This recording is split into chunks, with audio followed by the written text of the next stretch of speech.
Hello, students. I am Dr. Helen Inyang, as you know, your course facilitator on AEM 303, Agrarian Institution and their Management. So today we are going to consider topic 3, that is the establishment of Agrarian Institution. Then the subtopic will be international policy for agrarian reform and rural development. I believe you enjoyed topic 2. Topic 3 will be very interesting. Stay put and listen. Thank you.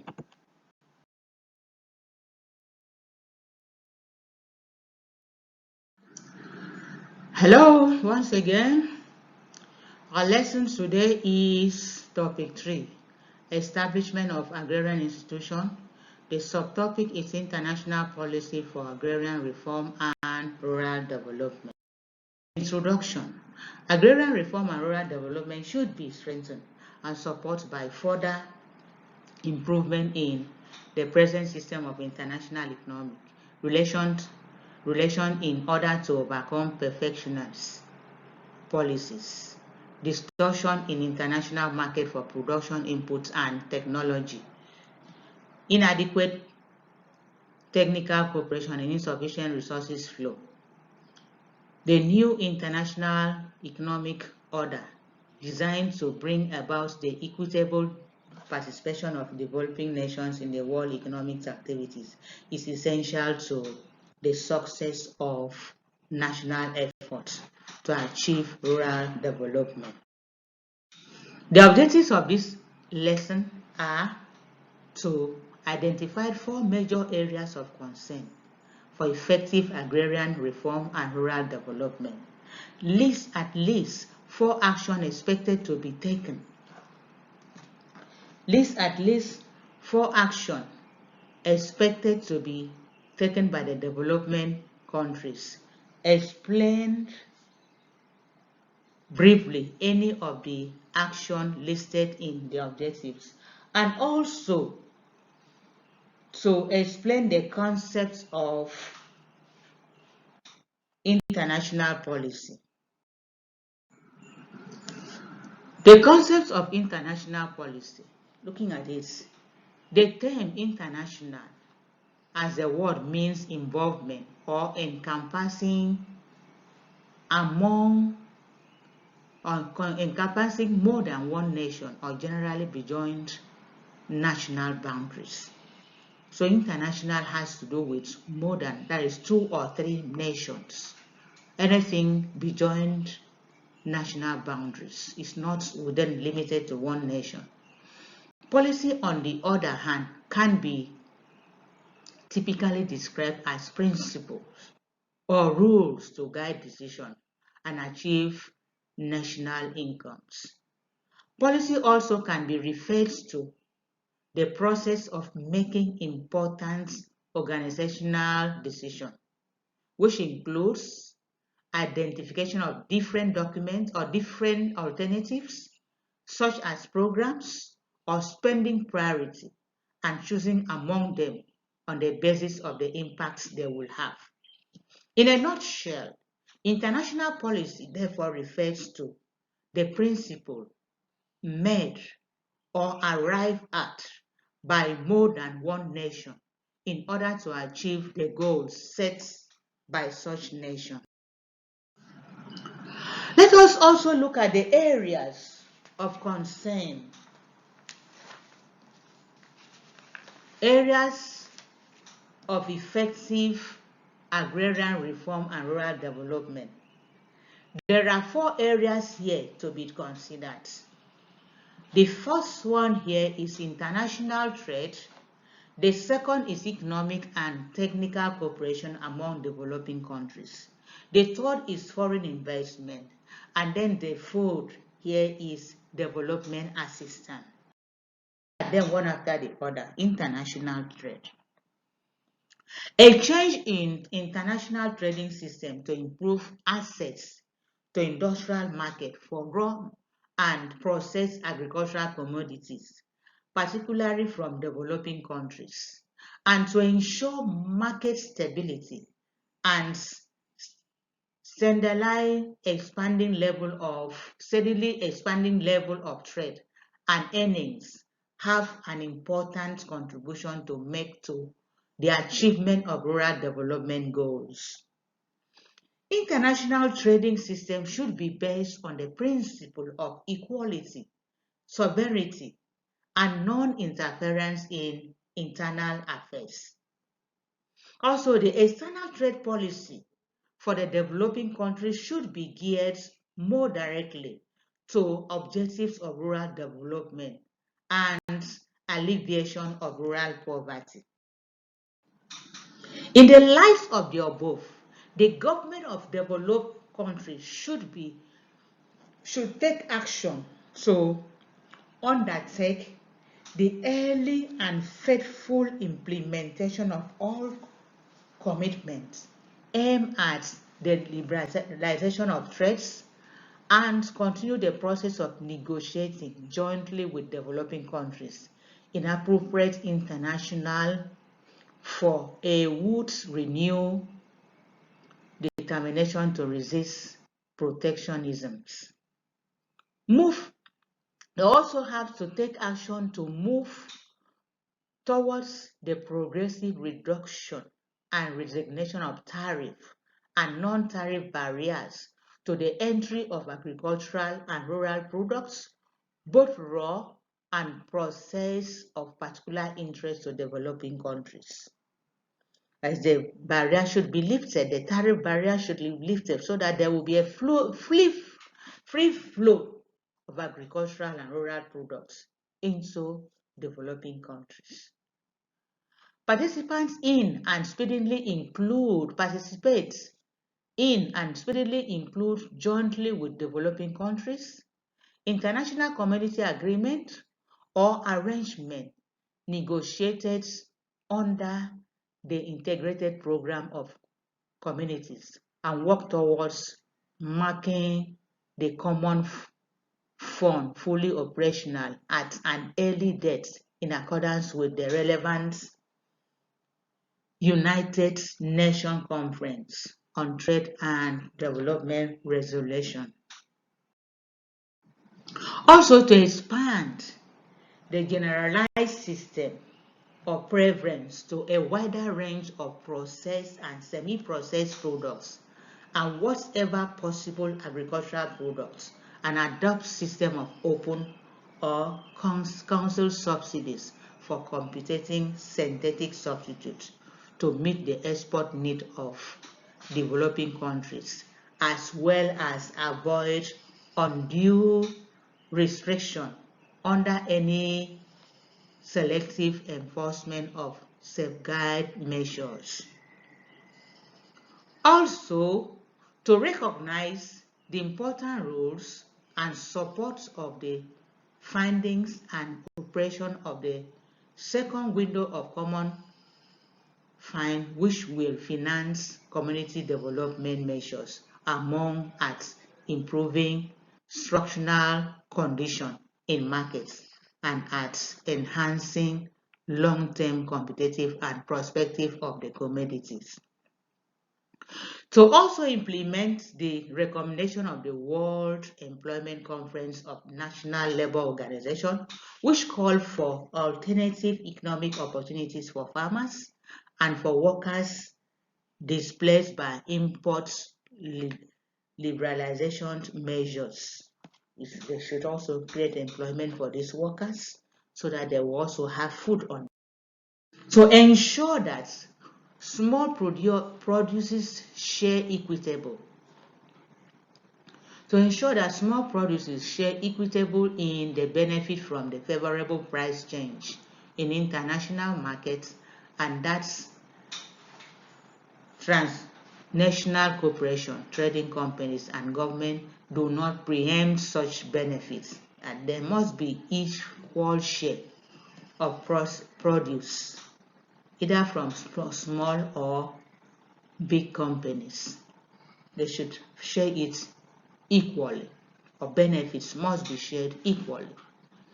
Identified opportunities for and support the promotion of local processing of agricultural export crops to increase value added in the country. Thereby, the benefit accruing to rural people, particularly to the small farmers. This must be ensured. Ensure that increase in land allocated to export crops does not lead to reduction in the availability of food supply and deterioration in national standard, which is very, very important. We will not export and export. The governor of this country will not international trade. They will not export and export. At the end of it, the little land available for food production will not be enough to feed the population, the growing population of that nation. This will result into malnutrition, and some people will go home or will go to bed without food. So there must be a balance between the land allocated to export crops as well as the land allocated to food crops, so that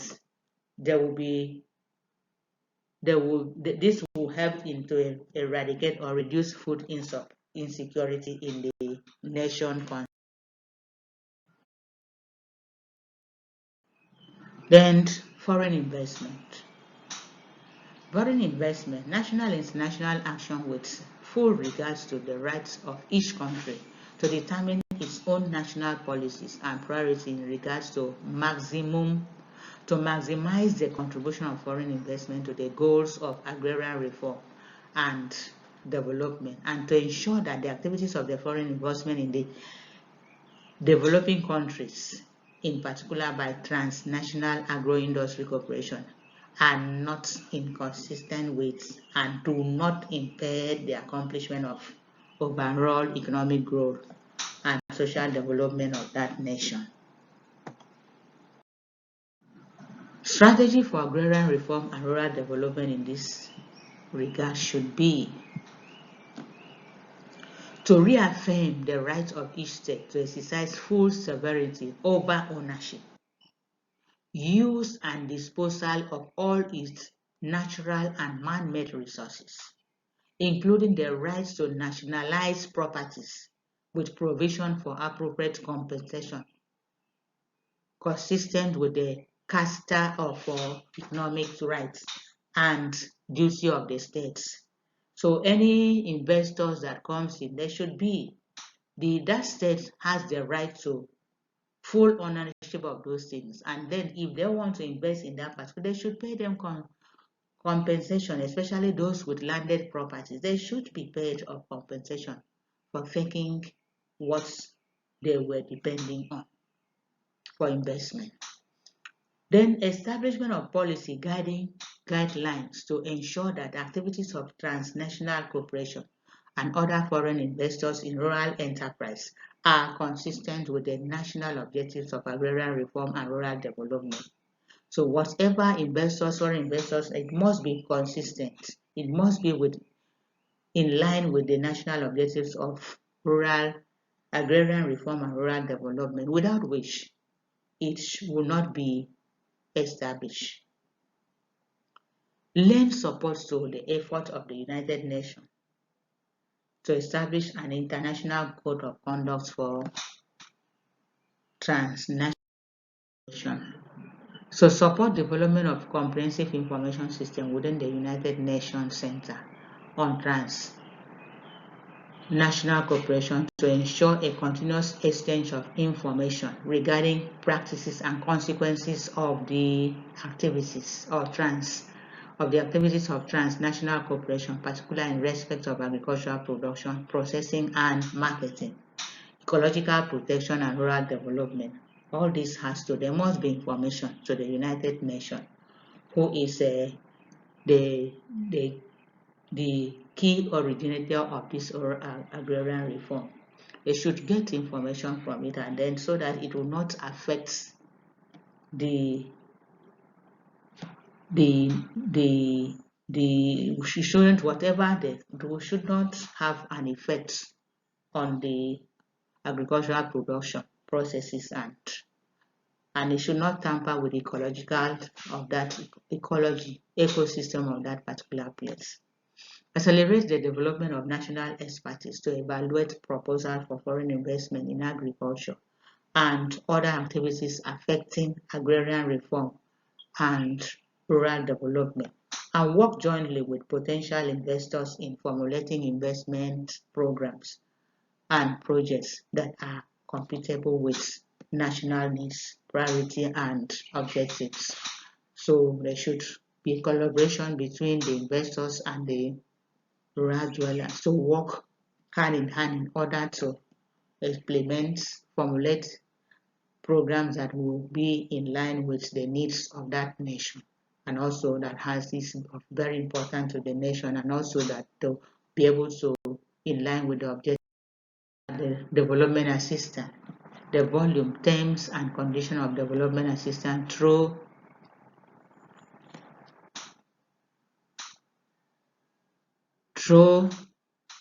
official, bilateral, and multilateral channels are of great importance to supplementing national efforts by developing countries to achieve objectives of agrarian reform and rural development. Let us also look at the cooperation among the developed and developing countries as the action they should take. The action that needs to, this includes provide support in developing countries in meeting objectives and targets as outlined in this program of action through provision of substantial increase in the development resources to achieve them. Take urgent step on the part of developed countries to reach the official development assistance target of 0.7% of gross national products established for the second development decade. That is about that was between the United Nations Development Decade. That was between 1970 to 1979. To ensure that the project weight is given to the need for external financing for major infrastructure work such as large-scale irrigation and transportation. I mean the external aid, the United Nations has to come to the aid to carry out the major projects in the developing, that is the developed nation will take the major projects.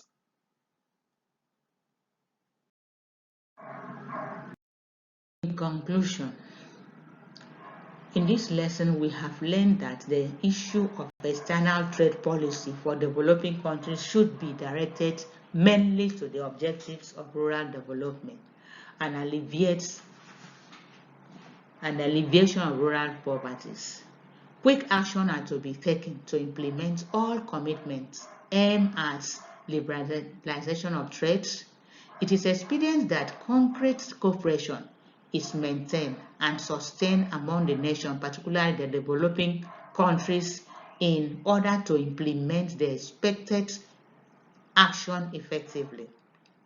It is also paramount to ensure that the activities of the foreign investment in developing countries by transnational agro-industry cooperation are not inconsistent with and do not impair the accomplishment of overall economic and social development objectives of the nation. There is a need also to take an urgent step on the part of developed countries to reach the official development assistance targets of 0.7% of gross national products established for the second development decade.